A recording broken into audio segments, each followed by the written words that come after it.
Today we're here with Gregory. So Greg, can you tell me a little bit about your process as far as your lifestyle, the lifestyle of addiction, how it started for you, where you at now? We're gonna just just roll into from the beginning, middle, and the end. I'm from San Antonio.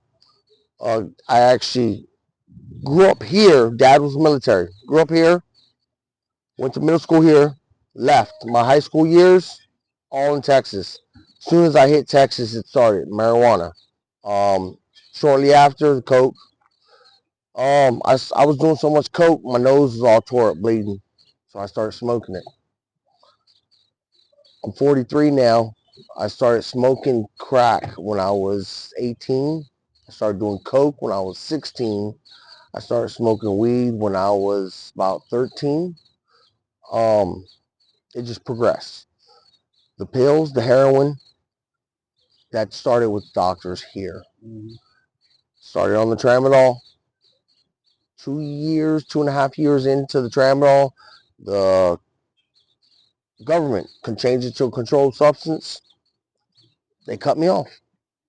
So I went to the streets, started buying Percocets. Percocets got expensive. Started buying heroin. What turned into a couple bags a day ended up being a bun a day. And my fiance got addicted to it because of me. And both of us in the house addicted to it. I lost my job. She lost hers. We lost our house. We lost our cars. Everything. When you said just a minute ago, you just said a bun a day. So for the people that don't understand that lingo, can you explain what a bun A is? bun is 13 bags.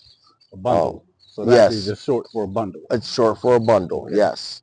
Um, where at first I was doing 1 to 2 bags a day, and I was splitting them. It turned into where I was dumping a whole bag and just boom. Now, before I got to the needle, I caught myself. You know, I got in trouble. The law forced me. But don't get me wrong. Went back to jail twice, did 2 different programs when all I had to do was stay clean. That's all I had to do.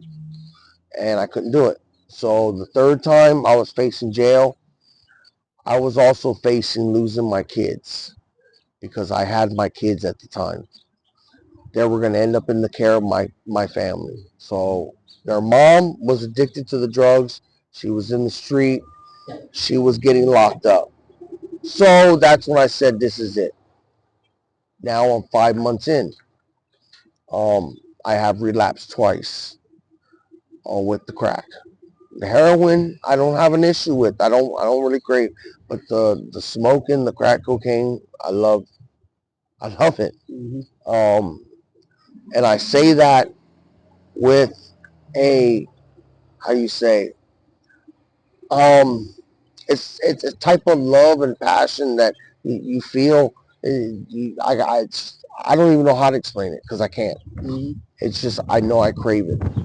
I associate it with sex. My thing is the sex and the drugs. That's what I like, and that's what turns me on. And it sucks because sex is now a trigger for me. Mm-hmm. Can I have sex without it? Yes, but it's not the same. Um, Trust me, I understand. Because when I was smoking crack, and I used to listen, man. When I used to smoke crack, I used to love the trick. I used to like to be with the girls, but eventually, over a period of time, they really didn't interest me no more. I couldn't even perform. I couldn't get up. yeah, yeah, Um, but I still just like to be in the presence of women when I got high. I don't know if it was just anticipating what might happen. Even though I knew in my mind that nothing was going to happen because eventually I would put them out of the house anyway, yeah, or put them away from wherever I was from. Because actually, I didn't have my own house because I was homeless yeah, after I smoked crack for a long period of time. But just being in the presence of the women, I understand what you're talking about. yeah. But So, I'm gonna try to wrap it up a little bit, but I can edit all this. yeah. But what is your homeless? Well, not your homeless. That was dumb. Where's your situation like? What's your living Well, now, situation? me and my kid's mom, she's living with her mom. I'm with my mom, with my two kids. I'm going to Brand New Wine. I finished IOP. I'm in the process of getting ready to do my DUI class to get my license back. So I'll be off probation and with my license in about 3 months. So I go to the gym, work out, try to occupy my time with other people that are sober, and just stay clean, man. Day by day, it's a battle, but I'm doing it. With Milford, with this town being as small as it is, the homeless population is huge Yes. compared to even just a year ago or 2 years ago. Right now, what do you, how do you feel about this situation? What do you think can be done, or what advice would you have for anybody that might be trying to that would be interested in trying to be a part of the solution instead of part of the I problem? I feel like they need a facility where more where they can offer a shelter or maybe for them to sleep over, even if it's just sleep overnight, you know. But also try to encourage them, get them jobs because there's all kinds of jobs right now. Try to help them in that aspect to get them back on their feet. So the offering, my thing is when they go out and they give out, the things for the people, the clean needles and things. I understand you don't want them to spread any type of diseases, but at the same time you're enabling, giving them the pipes, giving them the needles, And things promoting it, like yeah.